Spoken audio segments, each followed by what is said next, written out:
Hello, Radhe Radhe. कैसे हो आप सभी? आई होप आप सभी अच्छे होंगे और आप अपनी अच्छे से पढ़ाई कर रहे होंगे। जब से यूपी पुलिस और यूपीएसआई का नोटिफिकेशन आया है कि 28,000 वैकेंसीज आ रही हैं, तब से आप लोगों के इतने सारे कमेंट आ रहे हैं कि दीदी अच्छे से अपनी पढ़ाई करो, मुझे भी सजेस्ट करो कि कैसे पढ़ाई करनी है। तो मैं इस वीडियो में लास्ट तक ये बताऊंगी कि मैं कैसे अपनी पढ़ाई शुरू कर रही हूँ। और आप अगर फ्रेशर हैं तो आपके लिए ये वीडियो बहुत बेस्ट होने वाला है कि आपको कहाँ से पढ़ाई की शुरुआत करनी चाहिए। क्योंकि मैंने 7 महीने से पढ़ाई नहीं की है तो रीस्टार्ट करने में प्रॉब्लम होती है। ऐसे बहुत से बच्चे हैं, लगभग 65,000 बच्चे तो ऐसे हैं ही जिनका फाइनल मेरिट से रह गया है। तो उनको भी बहुत प्रॉब्लम हो रही है कि अब रीस्टार्ट कहाँ से करूँ। तो देखिए, जो लोग रीस्टार्ट करने के लिए सोच रहे हैं उनका तो बेसिक नोट्स बने हैं, आप उनको रिवाइज कर सकते हैं। और जो फ्रेशर है, मैं सबसे पहले ये बोलना चाहूंगी कि अगर आपके आस पड़ोस में भी किसी गांव के 1-2 किलोमीटर के अंदर भी कोई ऑफलाइन कोचिंग चल रही है तो आप 1 महीने ऑफलाइन कोचिंग कर लो और लाइब्रेरी ज्वाइन कर लो। तो अगर आप लोगों को ये लगेगा कि ऑनलाइन इतना अच्छा कोर्स डला है, मैं तो किसी भी कोर्स को खरीद लूंगा, देखिए वहां से कंसिस्टेंसी नहीं बन पाती है। आप किसी भी ऑफलाइन कोचिंग में जाओगे तो आप अपने सिलेबस से जुड़े रहोगे। 3 घंटे कोचिंग करने के बाद आप अपनी लाइब्रेरी ज्वाइन करो, सुबह 7 बजे उठो और शाम को 7 बजे घर आओ। इसके बीच में आप अपनी पढ़ाई करोगे, आपका इतना अच्छा रिदम बन जाएगा, आपको समझ नहीं आएगा कि 10-12 घंटे आपने पढ़ लिया है और बहुत खुशी खुशी आप वापस आ सकते हो। और अगर घर पे रहोगे तो आप जब शाम को सोचोगे कि हमने कितना पढ़ाई की है, मतलब तो इतना कम वो रिजल्ट निकल के आता है। मैं खुद सोचती हूँ, जिस दिन मैं घर पे रह के पढ़ाई करती हूँ, इतना कम रिजल्ट मुझे समझ आता है कि मैंने सिर्फ एक चैप्टर किया है आज पूरे दिन में, मैंने आधा चैप्टर कर पाया आज पूरे दिन में। और यही अगर मैं सुबह कोचिंग चली जाती हूँ तो कोचिंग के 3-4 सब्जेक्ट वो लोग थोड़ा थोड़ा पढ़ा देते हैं, प्लस उसमें लाइब्रेरी के बाद मैं अपना खुद पढ़ लेती हूँ। तो जिससे हमारा रिजल्ट कंटेंट थोड़ा ज़्यादा निकल आता है। और आप लोगों को भी लाइब्रेरी जाओ, कोचिंग जाओ, घर बैठ के पढ़ाई मत करो। सुबह 7 बजे उठ के घर से निकलो, शाम को 7 बजे घर में आओ। 100% आपका सिलेक्शन हो जाएगा। इस प्रोसेस को सिर्फ 1 साल करना है। 1 साल नहीं, अगर 6 महीने भी आपने कर लिया कि 12 घंटे इस प्रोसेस को फॉलो कर लिया, सुबह 7 बजे उठे और शाम को 7 बजे वापस आए, 100% आपको खुद में इतना ज़्यादा कॉन्फिडेंस आ जाएगा कि मैंने कुछ पढ़ा है। क्योंकि हम लोग क्या करते हैं, एक कोर्स खरीद लिया, मैंने भी करके ये देख लिया है, एक कोर्स खरीद लिया है और घर पे रह के पढ़ाई कर रहे हैं। उसकी एक क्लास आ रही है, 6 क्लासेस ले ली हमने, 3 क्लासेस, और 3 क्लासेस हमारी डली हुई है। और ऐसे क्लासेस चढ़ती जाती हैं, सिलेबस में ही हम दब जाते हैं, पता नहीं चलता कि रिवीजन कब करना है, वो सिलेबस में ही दब जाते हैं। क्योंकि हमारा टाइम इतना कम होता है घर पे, कहीं मम्मी बुला लेती हैं, कहीं कोई भी बुला लेता है। अगर आप लोग अपने घर पे रह के पढ़ाई कर रहे हो तो सबसे बेस्ट यही रहेगा कि आप अपनी लाइब्रेरी जाओ। किसी भी खराब से खराब कोचिंग, वैसे तो कोचिंग कोई खराब नहीं होती है, किसी भी नॉर्मल से नॉर्मल कोचिंग में जाके आप अगर बैठ जाओगे ना, तो आपको 2-3 घंटे में कुछ तो मिल जाएगा, वहां पे कुछ तो आपको पढ़ाया जाएगा। इनफैक्ट आपको एक ये रिदम तो समझ आएगा कि हमें ये पढ़ना है। और कोई भी कोचिंग वाले हमेशा ये सोचते हैं कि अच्छा पढ़ाया जाता है, हम अच्छा अगर देंगे तो बच्चों को अच्छा रिजल्ट मिलेगा, जिससे हमारी पॉजिटिविटी बढ़ेगी।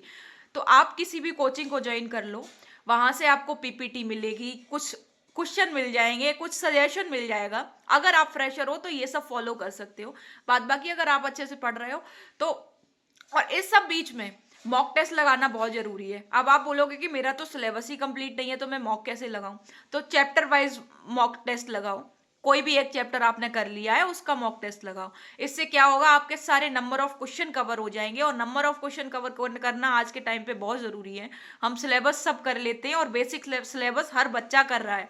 आपको हर बच्चे से आगे जाने के लिए सिर्फ यही करना है कि आपको मॉक टेस्ट लगाने हैं, नंबर ऑफ क्वेश्चन प्रैक्टिस ज़्यादा बढ़ानी है। क्वेश्चन प्रैक्टिस ज़्यादा बढ़ाओगे तो 100% आप सिलेक्शन के पास जाओगे। क्योंकि हर ईयर में एक नया क्वेश्चन जरूर बनता है, हर चैप्टर से 1 या 2 नए क्वेश्चन जरूर बनते हैं। और वही अगर आप मॉक टेस्ट लगाओगे तो आपको सारे पीवाईक्यू मिल जाएंगे, तो आप नए क्वेश्चन से भी रूबरू होते जाओगे और अच्छे से पढ़ते जाओगे। तो आपको नंबर ऑफ क्वेश्चन प्रैक्टिस इतनी ज़्यादा करनी है, चैप्टर वाइज क्वेश्चन बहुत ज़्यादा करने हैं। और ये नहीं सोचना है कि अगर मैथ्स का एक चैप्टर है तो उसमें बहुत टफ क्वेश्चन आ गया, यही मुझे करना है। आपको ये देखना है कि हमें बेसिक तो कर ही लेना है, बेसिक के बाद ये अगर हम अटेम्प्ट कर पा रहे हैं तो अच्छी बात है। हर पेपर में ऐसा होता है कि बेसिक क्वेश्चन से भी सिलेक्शन मिल जाता है, लेकिन वो बेसिक क्वेश्चन भी हम अटेम्प्ट नहीं कर पाते हैं कुछ कठिन क्वेश्चन की वजह से। तो हमें पूरा 100% पेपर नहीं करना होता है, हमें बस इतना देखना होता है कि हमारा सिलेक्शन कितने से होता है। मॉक टेस्ट लगाओ, लाइब्रेरी जाओ, कोचिंग जाओ, एटलीस्ट 12 घंटे आप अपनी पढ़ाई करो। अगर 12 घंटे आप अपनी पढ़ाई करोगे 100% सिलेक्शन के पास पहुंचोगे। और बस मेंटली ये प्रिपेयर रखे करो, पढ़ाई ये सोच के करो कि अगर मेरा सिलेक्शन नहीं होगा तो कोई प्रॉब्लम नहीं है, मैं अपना 100% दे रही हूँ। और बाद बाकी नेगेटिव लोगों से दूर रहो। जो भी नेगेटिव लोग हैं आपकी लाइफ में और बोल रहे हैं कि आपका नहीं होगा, तुम तो पढ़ाई में वीक हो, अपने आप पे कॉन्फिडेंस रखो। अगर हो जाएगा तो ठीक है, नहीं हो जाएगा तो कोई मर नहीं जाता है। आगे हम पढ़ने के बाद इतना कुछ कर सकते हैं, कोई भी पढ़ाई किसी की वेस्ट नहीं जाती है। हम बहुत कुछ कर सकते हैं पढ़ाई के बाद। मैं पर्सनली बताऊं तो मैं, अगर मेरी जॉब भी नहीं लगती है तो मैं बहुत सारी चीज़ें कर सकती हूँ। मैंने अपने लिए ऑप्शन भी सोच के रखे हैं। मैं बस इतना नहीं करना चाहती कि 30 साल तक मैं अपनी पढ़ाई करने के बाद ये सोचूं कि अब मैं नॉर्मल हूँ, मेरी जॉब नहीं लगी है, मुझे 1-2 साल में ही जो कुछ करना है वो करना है, उसके बाद पढ़ाई नहीं करनी। मैं बस इतना सोचती हूँ। जो भी बच्चा अगर नया है और अपनी तैयारी कर रहा है, 2 या 3 साल एक्स बहुत अच्छे से दे दो, उसके बाद आपको अपना टाइम बर्बाद करने की जरूरत नहीं है। हर प्रिपरेशन के लिए 1 साल इनफ होता है, और ज्यादा से ज्यादा 2 या 3 साल। अपने आप को 30-32 तक नहीं ले जाओ, क्योंकि वहां डिप्रेशन का कारण बन जाता है। आप बस पढ़ाई के पीछे, अब पीछे जब देखते हैं तो आपके 8 साल बर्बाद हुए होते हैं। अगर आप 3 साल पढ़ाई करने के बाद सोचोगे तो ये तो कम से कम समझ में आएगा कि मैंने बहुत मेहनत की है, अब इससे ज्यादा टाइम नहीं देना है। तो अपनी पॉजिटिविटी के साथ पढ़ाई स्टार्ट करो, और ऐसे नहीं करो कि आज 1 घंटा पढ़ लिया है, कल 2 घंटे पढ़ लिए, आज परसों फिर 1 घंटा पढ़ लिया है। बहुत पढ़ने की जरूरत है। लाइब्रेरी में बच्चे सुबह 6 बजे आ जाते हैं और शाम को 9 बजे तक 9 बजे के बाद जाते हैं। तो जब वो इतनी मेहनत कर ले रहे हैं तो हम क्यों नहीं। तो हमें एटलीस्ट 12 घंटे पढ़ने की ज़रूरत है। 12 नहीं तो 9-10 घंटे तो यार पढ़ो ही, विद कोचिंग मिला के। तो इसमें आपका बेड़ा पार हो जाएगा। बाद बाकी खुश रहो, पढ़ाई अच्छे से करो। Love you all, take care, bye bye. अगर आपको ये वीडियो अच्छा लगा हो तो चैनल को लाइक, शेयर एंड सब्सक्राइब करना।